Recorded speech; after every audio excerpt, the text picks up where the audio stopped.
Oh, you hit on my passion when I say this to anyone. It's, never ever write what you think the market wants. The market doesn't know what it wants. My name is Cameron Pinches. I head up the writer development team for ScreenCraft, and I am chatting today with Gillian Flynn, who is the writer of novels, including Gone Girl, Sharp Objects, and we're going to be discussing, Gillian, your journey from starting out and discovering that writing was a passion, and into turning it into a career, and then you're standing within the industry now, both from a writing perspective as a novelist, and then also ultimately as a screenwriter too. So thank you so much for joining us. I'm thrilled to chat to you. Thanks for having me. It's awesome to be here. Pleasure. I just want to start really just asking about where you come from, geographically in the United States, and perhaps whether that, I guess, influenced some of your early writing and even influences your writing now. Oh, sure. I was born and raised in Kansas City, Missouri. And my parents were both community college professors. My mom taught reading, so she had a master's degree in literacy and teaching reading, and my dad taught theater and film. So I grew up in a household that really valued stories. So I feel really lucky about that. I mean, that wasn't considered a trivial thing to tell a story. It was considered a very valuable and important thing, in the way, a wonderful way to understand each other and talk about different issues, and that was really a worthwhile thing. So I'm sure that is what helped me start, because my mom was always giving me books. I was just constantly reading books. I was a very shy kid, so I always had my nose in a book. And then my dad once or twice a week would just take me along with him to the movies, and that's what we always did. Sometimes vastly inappropriate movies, just because he was like, David Lynch has a new movie out. It's called Elephant Man. And I'm like 7 going, I mean, I have a distinct memory of that, but it's still great. So I felt really lucky about that. And certainly, I love the geographic area I'm from. Its history is really fascinating. Its vibe is really fascinating, and so that ends up in all my books. Sharp Objects is set in southern Missouri. Dark Places, my second book, is set in Kansas and in the farmland there, and Gone Girl's obviously set in Missouri. So I keep finding myself returning to that. The novel I'm working on right now is in Chicago, because I live in Chicago now. Right. I'm interested to know, what did, I guess, that cultivating of storytelling, or that genesis of storytelling, look like in the family dynamic? Was it sharing a story of your day at the dinner table, or was it more formalized in actually starting to write short stories, or what does it look like? Yeah, I mean, I remember starting to write at a very early age. I mean, just wanted to, I guess, see if I could do it. I do have a distinct memory of, in 3rd grade, I wrote my very first short story, which we still have, and it was inspired by Little House on the Prairie, and my fascination with pioneer girls. And so it was about a little, and it was also based on the fact that we had a 1-room hunting cabin in southern Missouri that had an outhouse. And I was always like, so it's like, use what you know. So it was about a little pioneer girl who has to go to the outhouse in the middle of the night. She gets there, is immediately surrounded by wolves, and spends the 2 pages of the story, getting spirited and plucked up and ready to go get back to the cabin and survive. And she bursts out the door and is immediately torn apart by all the wolves. The end. So I've always had a penchant for dark endings, I guess. Right. You weren't afraid of not necessarily pleasing even the audience. then. And thank goodness my parents did not, enroll me in counseling or so. I was one of those kids that, my dad had a really dark sense of humor, and I grew up with Edward Gorey, Gashly Crumb Tinies type vibe, and I was just always attracted to that. That was my favorite thing in the world, was being scared, being unsettled, being challenged. I wasn't always, aside from Little House on the Prairie, I wasn't always as interested in the certainly not the princess books or the sweetheart books, not my Sure. thing. So just a bit of a side, like, on a tangent here, but creatively, how important do you think that is for writers, I guess, to stay in that track of writing, I guess, what they want rather than trying to write to perhaps what the audience expectations might be? Or Oh, you hit on my passion when I say this to anyone. It's, never ever write what you think the market wants. The market doesn't know what it wants. I mean, truly, if I'd stuck to that, none of my books would ever have happened, because when I wrote Sharp Objects, I wrote it because I was frustrated that there weren't enough layered female protagonists who were anti-heroes. Anti-hero is a very dominant form in any sort of fiction genre. It just, it's a very common theme, but I was like, where are the fucked up women here? To me, it was important. And, we had to push that. It didn't have a lot of people who wanted to buy it. I was really proud of it. And we started shopping it. It was just like, pass. And what we kept hearing was, men don't want to read women authors, and women don't want to read narrators that they can't aspire to be. Women want an uplifting. And I thought, I don't think that's true. I don't believe that that's true. So, I've been at Random House ever since, because they believed in the book. What's that process like, or what was that process like, I guess, in, doubling down and really sticking to your guns creatively, and I guess trusting that your work and your voice will ultimately find its champion and find the right home? Is that sort of a crisis? Did you have a crisis moment? Did you ever consider changing it? I mean, I think that's a universal thing for a lot of writers, is that, do I need to change in order to, I guess, adhere to a trend? Right. I mean, I didn't once consider changing anything ever about any of my books. And when I with Sharp Objects, I was just proud I had finished a book, to tell you the truth. And I was someone who had tried and failed to write novels, and I had a zillion unfinished novels.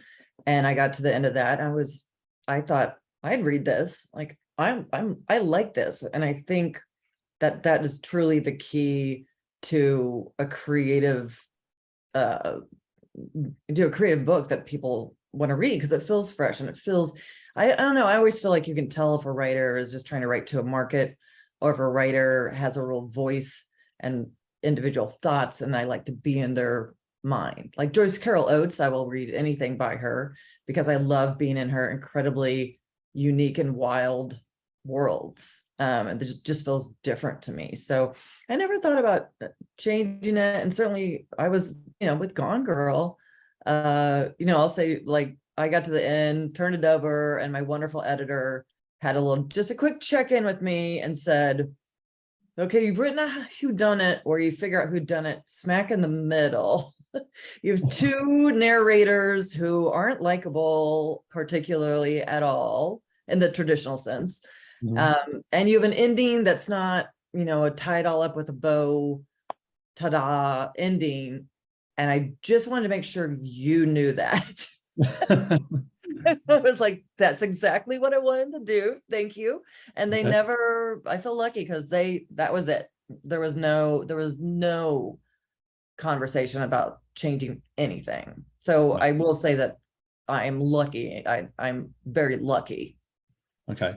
Would you guide, writers that, I guess, are starting to have those conversations, whether it be with a producer or, attaching a filmmaker to, whether it be their pilot or feature, to find someone who's, I guess, has sort of similar creative inclinations and that sort of thing to what your editor had? Like, it sounds like your editor was very supportive of your vision.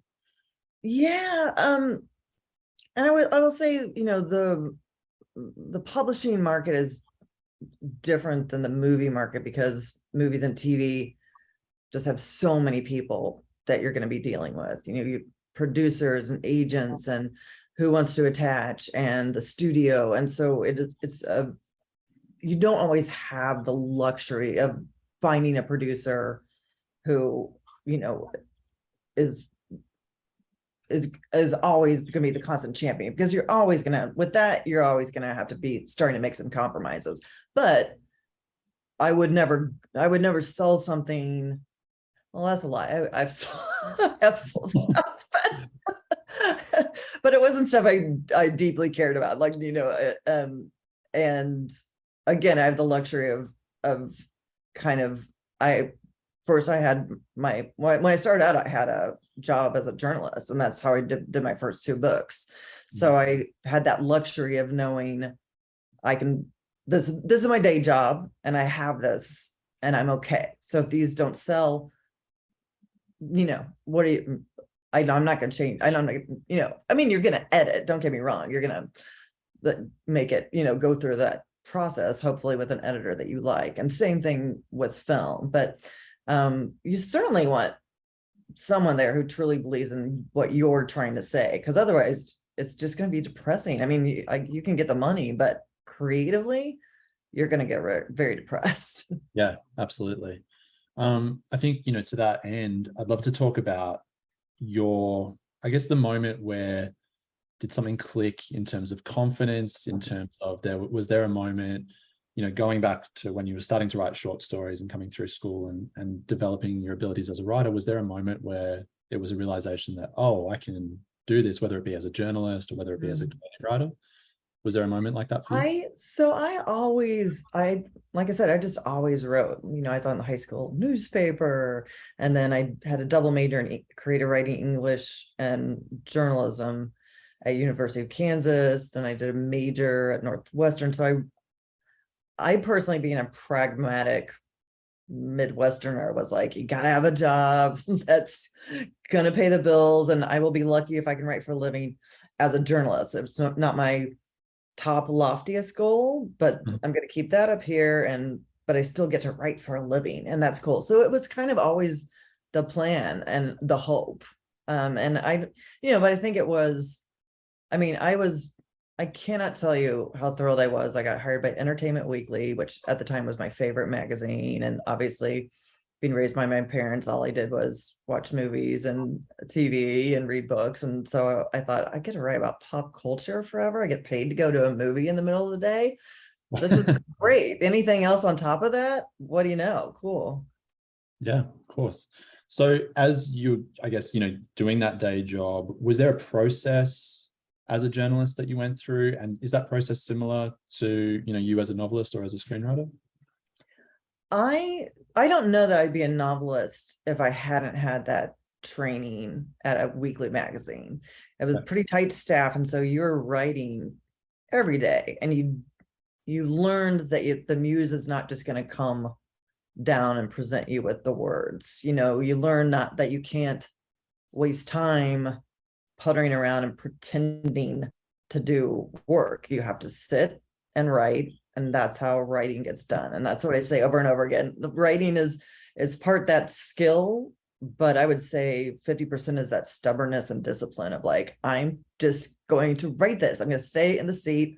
I'm not going to pretend to do research by going down rabbit holes on the internet. I'm just going to sit and write. And so that discipline of having to turn over things almost daily, was really valuable. And so I think that did kind of give me that muscle memory to be able, I would do, 60-hour work weeks. And then at night I was writing sharp objects, just finding that time. And it just gets, that's what I would say. It'll get done.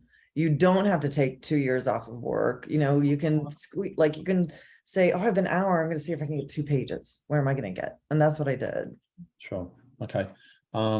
It sucks. It's not fun. It's not fun. I'm not saying it's fun. Do you think that is perhaps the most useful skill of a writer, or the most useful discipline is just to be in the seat? Yeah, I really do. I really do. If I'm overstating this in a too overly strong way, it's because I'm also lecturing myself, because I'm in the middle of a novel right now that I'm really struggling with. And I've spent most of today, to be honest, not writing at all. But yes, that to me, the way I write is to write 100 pages in the wrong way. Yeah. Realize it's not they're not going to work for the novel, but it got me to figuring out what I was trying to say, cut that out, start over again. And it's not, I have 3 other books that were Gone Girl. I mean, I have hundreds of pages and they're good pages. I looked back in them. I'm like, this is solid, pretty solid stuff. It wasn't right for the book, but like, I'm not ashamed of it. And it certainly was not a waste. I would never consider it a waste. And that's just the way I write. Okay. Is there anything, it sounds like you have like a pretty structured, almost rigid kind of, like be in the seat, I'm going to do X amount of hours and that's my process. Is there anything exotic or kind of out of the box for you as a writer that you throw in there, whether it be in research or inspiration or anything like that? I'm pretty boring. I give myself little snacks. Okay. To celebrate Gone Girl, I did buy myself an upright video arcade game of Galaga and Miss Pac-Man. So if I'm because I'm Gen X and I like that. So when I need a pick me up in the middle of the day, like I will still sweat my way through a good Galaga game and then be able to get back to work. But otherwise it's there's nothing exotic. The one thing I do go down the rabbit hole on is naming my characters, which I love doing. And I spend so much time on the Social Security baby name website, which is fascinating. You can look by decades and popularity, and I highly recommend it if you're trying to waste time naming a character. Okay. Let's talk a little bit about, I guess, perhaps the transition from journalist to novelist. What did that look like? Ultimately you had to, I guess, surrender that career as a journalist, and was that hard? And was the transition, did you find the transition easy? What was that like? So I wrote the first 2 novels while I had my day job. Mm-hmm. They both did okay, but certainly not enough to quit. Mm-hmm. And right before the second one was coming out, I got laid off. So I didn't have the option. But I had a nice severance pay, and I wrote Gone Girl, and there's a very good reason why Ben Affleck, why I'm getting my lives mixed up, why Nick in the book is a laid off journalist who goes back home to Missouri. I was channeling a lot of angst and nervousness. I really, because I did not have the track record that I would necessarily be able to sustain myself just writing the books. They really were modest. They sold enough to get me the next book to write. Sure. And so, with Gone Girl, I was kind of like, well, I hope this does a little better. Sure. Yeah. Okay. You've mentioned a couple of times, I guess, the insertion of personal experiences, whether it be, where you come from, or, speaking about the protagonist in Gone Girl and his experience in coming home and what that looks like. What would your advice be to writers in terms of writing what you know? Is it as simple as that? Does it go beyond that? No, I mean, in fact, I personally think if you write too close to what you're basically journaling, and it can really get in the way of the fiction part of your story, because at least for me, you can start getting hung up on over explaining things or tying yourself to the truth when it's supposed to be fiction. And so I really, aside from loving where I'm from and some character traits, if I feel like I'm getting too close to who I am, I pull myself away. And certainly if I find myself kind of basing any character on anyone I know, I stop immediately, because that means the character's not working. That means I'm not fictionalizing or thinking enough, and I'm using a crutch of trying to feel like someone I know. Interesting. Okay. So in a situation where you might be sort of leaning into that crutch, what are some things that you do to sort of push further away from things that you know? Sometimes it's just hitting delete. Yeah, I mean, so I'll give you an example. My second book was Dark Places, and the primary narrator, there's a primary narrator, she's named Libby. There are 2 side characters, so it's three different points of view, but the primary point of view is Libby, and she has survived an axe murder of her family, and she's getting pulled back into who really did it. And after Sharp Objects, I thought, oh, I don't want to be like dark female narrator lady. You say, oh, well, that worked out. But so I was deliberately trying to write this character that made no sense. I spent hundreds of pages on this character, and she was, you know, a survivor, and her best friend was her therapist, and you know, she was this kind of had this peppy can-do attitude. And I had written the other two, and they were very similar to what ended up in the book. But then there was Libby, and I gave it to my husband, and he was going to give me, he's my very first editor. I really rely on him. And I knew he was in trouble because he pulled out like a bottle of bourbon. It was like, so like the Ben character's great, the mom is great. Like, how do you feel about Libby? And I just lost. I was like, oh my God, I can't stand her. It was like as if she was a person. I was like, oh God. And he's like, you can tell that you don't like her. Like your writing just, it's not whole. So I just got rid of it all and started over with her, and it worked much better. So it's as simple as even just taking out a character and their associated subplot and I guess arc and all of that, and then working with what you have left. Yeah, I was lucky with those because they were very separate, so I didn't have to touch the two other characters. I just had to erase all of my primary character. It's as easy as that. So I was lucky that they weren't meeting each other where I had to change it. But yeah, sometimes I just really, I'm very much personally against trying to Frankenstein something together. You know, like this hadn't worked, but I like this part. And, you know, because I always feel like you can tell that. You can sort of, you're going like, oh, the point of view feels different here. And, oh, we're back again. And, you know. Right. Okay. Let's talk about that a little bit, you know, I guess like the note-taking process, because that's, I think, something, you know, that, you know, I guess a lot of the people that submit to us, that's something that they have to go through. What's your personal, I guess, process for taking notes and not taking notes? Mm-hmm. That is a great question. It often varies. I've been on, let's see, two or three movies and two TV shows. I'm sorry, something like that. So I've been kind of all over the place is what I'm saying. And so it really does kind of vary by who your studio producer is and you know, budget and that sort of thing. But you know, there's with that, I always pick your battles. You know, there are certain things that are not worth pushing back on, and you know, you don't feel that it's going to affect the overall vision.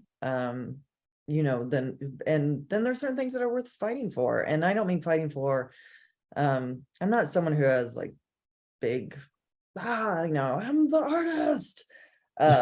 It's, you know, you know, you got to respect your producer, and it's sort of just like, can we talk this through? Like, this is why you have to be able to explain yourself. You have to be able to articulate. And I do find that sometimes in the middle of trying to articulate something, you start going, oh my God, that doesn't matter. You know, like you realize that you've lost your argument almost in your own self because it was just a scene that you liked, or a scene, you know, that kind of thing.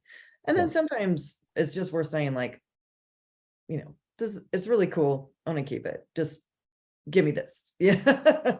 Right. Okay. This is my own weird thing. Like, just let me keep this one. Right. It's the essence of compromise a little bit. Yeah, it really is. You're never going to win every single moment. Sure.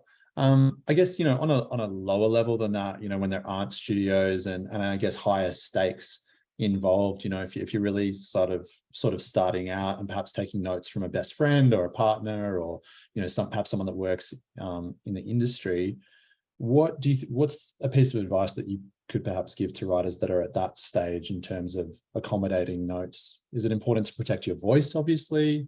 What are some things that you would advise on? I mean, I think that kind of comes back to choose who you work with, make sure you got someone there who understands your vision, is willing to champion you alongside.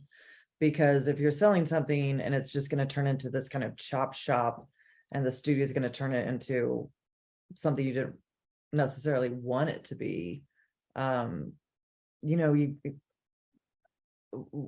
unless you just need the money, and I get that, but it's worth waiting sometimes. I mean, I needed the money back when Sharp Objects came out, for instance, and I had some offers for movie stuff, and they didn't feel right. It felt like they're going to be it's going to be turned into specifically like a horror film, and they didn't care about the female narrator, which was my whole point. And the whole point I wrote that book was to talk about female violence and generationally how that looked. And Sure. I didn't want to just sell it as a haunted town mystery. So I waited, and ultimately ended up on HBO, and I love that series. I love how that turned out. That was what I waited for, but I waited for like 10 years.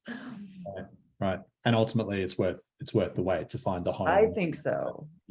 Yeah. Okay.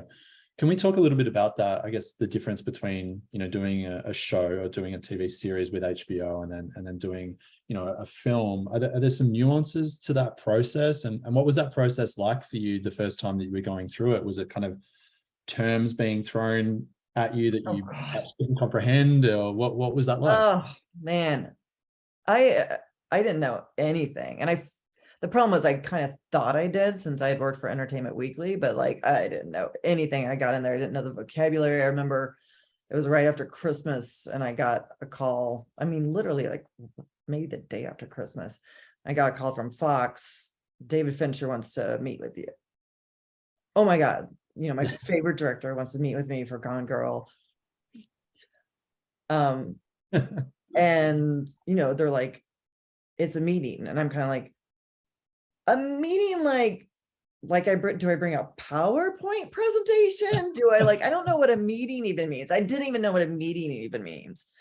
And I remember like the night before, they were like, David wants to know what you want to eat. Like there's this, do you like sushi? Yeah, I like sushi. And I accidentally clicked on sushi platter. So I'm talking to him, and literally he's got some like miso soup and regular people stuff. And in comes this giant platter. And I don't even acknowledge it. I'm just kind of like, I can't. I was so embarrassed and shocked. I was just trying to eat as much as I could. Like, I'm very, very hungry. And I didn't realize, that we were just meeting, like we were hanging out. We were talking about the book, and we were talking about the vision, and we were talking about me being the screenwriter, which I will be forever grateful to him for championing me and saying, let the writer write. And, and that's not always the case. So, yeah. Absolutely. So that was him driving that and really sort of saying, I'll do it if you will write the script. He had read the script. So I had already written a first draft of the script that Fox was showing to people, and he liked that script. And sometimes they hire the author and they put it in the contract. You get rights to do, you can do the first draft, and then they fire you immediately. They indulge you in that first draft, and then they fire you immediately. And that didn't happen. It was it's really good script. The only thing that was what we got to change was I kept hearing novelists, like when they hire the novelist, they freak out because the novelist tries to put everything in there. It's too precious. And so you should not go over 120 pages, 2 hours. Mm-hmm. Don't do it. They'll know you're a novelist and they'll just fire you. And so it was exactly 120 pages. But I wanted, I had so much I lost, and I knew David and I, we just had a great click. And when we decided to work together, he was like, let's put everything back in. Wow. The movie ended up being 2 hours and 40 minutes, but it does not feel like it. I stand by that. It does not feel 2 hours and 40 minutes, but only David Fincher can get away with that. So again, I have to fully say it was a really lucky first time screenwriter. Sure. Is there anything, I guess, going through that experience that you didn't know then that perhaps you know now or you've learned since, or did you feel really protected through that process? I mean, I have to acknowledge that, working with Fincher, you're very protected. Mhm.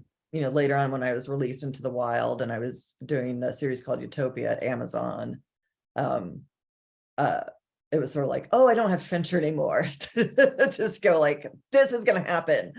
Right. And I realized how I knew was lucky at the time, but since then I've learned, that I was just so lucky to be able to do a 2 hour and 40-minute film Right. that was R-rated, that was for grown-ups, that, I love that.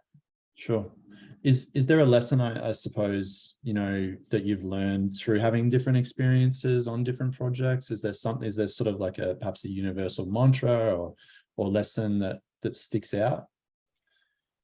What, for me, the one thing I always just tell myself is, and again, this goes to not writing for the market, that a lot of things happen for a movie or TV series on the way to being released in the world. And it could be released at the wrong time. It could not, it could be a great thing and not do well. And to make sure that I protect myself from worrying too much about the outcome once it's out there. I just tell myself, Gil, was this a movie or the series that you wanted to make? Are you proud of this? And that's all that kind of matters, just because there's so many other, strange things that can happen. And some people just might not like what you like at that point, but if you're able to look back on it and go, still solid, that's what's going to protect you as a writer. Right. Okay. And that must be a really interesting relationship, I suppose, with, pre-existing IP, in the form of a book that then gets, an adaptation into a film or a TV show, because it is effectively two different formats. Yes. And you might be really, really proud of one, but then on the adaptation, it might be, a loose adaptation. It might not, I guess, capture the essence. Have you experienced anything like that? Yeah. I mean, it is different. And I love TV and movies. I love the collaboration of it. I think it's very cool since being a novelist, being by yourself all day, it has been very fun and freeing and cool to have other great minds in it. That said, there are a lot of minds and thoughts and considerations, again, like budgets or casting, or you lose the location and suddenly have to rewrite something. And, it becomes much more pragmatic and practical when it gets down to it than writing a novel where you have complete control over everything. You don't have to think about a thing besides what you're trying to write. Whereas movies and TV, you have to realize that what you exchange for that cool collaboration is your other people's thoughts and ideas are coming in, and you have to be okay with that. You have to be. Right. Absolutely. I'm interested, having worn different hats, as a storyteller, as a writer, journalist, novelist, screenwriter, and going back to those early experiences with your dad to bring it full circle. Do you see anything in the future where you might have another, I guess, format of storytelling? Is there any aspiration to evolve? I'd like Again? to write a video game next or musical. I've always wanted to do a musical. I mean, truly, I'm lucky the way I grew up, because I really appreciate kind of all forms, except I'm not music. I never released an album, don't worry. But but I really, within our house, we're not a family that says, there's no screen time with our kids. We watch things, I watch like my son and I are going and kids and I are going through Last Dragon, which is like the greatest series ever, and it nourishes us. So I don't see anything wrong for just because it's a screen, as long as it's a great story and you're involved, you're engaged. And, so I'm kind of open to everything. I want to finish this novel right now. I'm working on 2 screenplays, but I'm not getting on the ticking clock of any studio until I finish the novel, which Getting close. Getting Okay. close. Okay. I know we're about to run short on time, but I wanted to ask you, I think people would love to know, is there a favorite project amongst all of them that sticks out, or does each one have its moment, I guess? I mean, I would say like Gone Girl is just so special because I was learning so much at age 40. You know, I was feeling suddenly even more challenged creatively, rising to the challenge, getting to work with my favorite director. And it turned out exactly, what I had hoped for. And that's a very unique and cool experience. And the others, I love too. So I don't want to say, but I don't want to say that, or to feel that I'm not. I could name things I loved about every project, but I don't know if we're ever gonna be Gone Girl because it's so dreamy. Sure. I mean, that's wonderful. It's wonderful that was kind of, I guess, one of the earlier ones in terms of that experience. I mean, and I was still in this endless book tour for Gone Girl. And I was writing the script at the same time. And I remember I finished the draft on a train ride from Kalamazoo, Michigan, where I was doing a library event back to Chicago to my 1.5-year-old. I was so fried. But I hit like the end. I just had this euphoria, and I had a glass of warm, cheap wine in a plastic cup and was like, oh, I win. Right. Take your victories wherever you find them. Right. There you go. That's great advice for sure. Usually with these things, we like to give our guests a moment at the end to ask them if there is, I guess, an answer to why you write. If you wouldn't mind sharing with us and with the audience why you write, if there's anything that comes to mind. Oh my gosh. To me, first of all, just personally, I mentally, if I'm not writing, I don't do as well psychologically. I'm not as happy. I'm much happier. Even when I'm angry, I'm a happy angry. Even when I'm fighting with that book and I'm furious and dejected, I'm still going, but I'm writing. And, I'm, at this point in my life, I'm getting paid to write. And that's a really lucky and special thing that I just don't take it for granted. Even today, I told my mom, I texted her and I was like, remember that time that I told you when I was, 7 or 8, and I said I wanted to name nail polishes for a living? I'm very glad you said try writing. So thank you. So and to me, it makes me more engaged in the world. I'm just more aware because I'm looking, I'm like a little magpie. You just I feel like something turns on in me when I'm writing that otherwise starts, getting a little wilted. So for me, and I like to share, I love putting out stories, and I like hearing what people think about them, even when they don't like it. Like, Gone Girl made some people so furious. They would stand in line with the book, and they would do the signing, and they get up and slam the book down. Like, truly, it's happened to me multiple times. I'm only here because my book club made me read this, and I hated this book. And I was always said, what? Cool. Like, what? Because, what did you hate about it? Tell me. It was usually, by the way, a version of either, it was basically a version of Amy shouldn't have gotten away. There's no justice. And I thought, well, where in this book made you think there was going to be justice? But I like, when I was a critic for a long time too, so I get it. As long as it's well articulated, I like hearing about it. Tell me about it. We can discuss. I would so much rather have people love or hate something I do than go, that's okay, and never think about it again. Right. I feel so that starting that conversation and having that conversation is a pretty key component. Yeah. Always. I like to poke a little bit. I've always been kind of like to throw the bomb and then stand back and see what happens. A nice bomb, like not a mean bomb, but let's talk about this.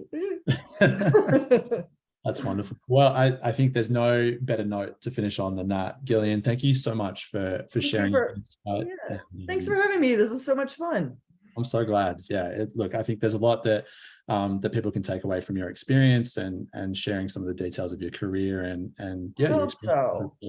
Yeah. I hope so, because I really always tell people, like, I've been there. Like, I promise you, I did not come from, a place where I could go to Iowa writing school or could afford to take any time off. Like, I always just had to scrabble for it, but it's, sold plasma, sold blood, always had a second job. But it's, for me, it's just been absolutely worth it. And even if I was, wherever I was, if I was still struggling and just writing books that, barely got me by, I'd still do it, because it, makes life worthwhile for me. Oh, that's fantastic. That's so lovely. Thank you again so much for Thanks. chatting with us. Really appreciate it. Thank you. Take care. Thank you. You too.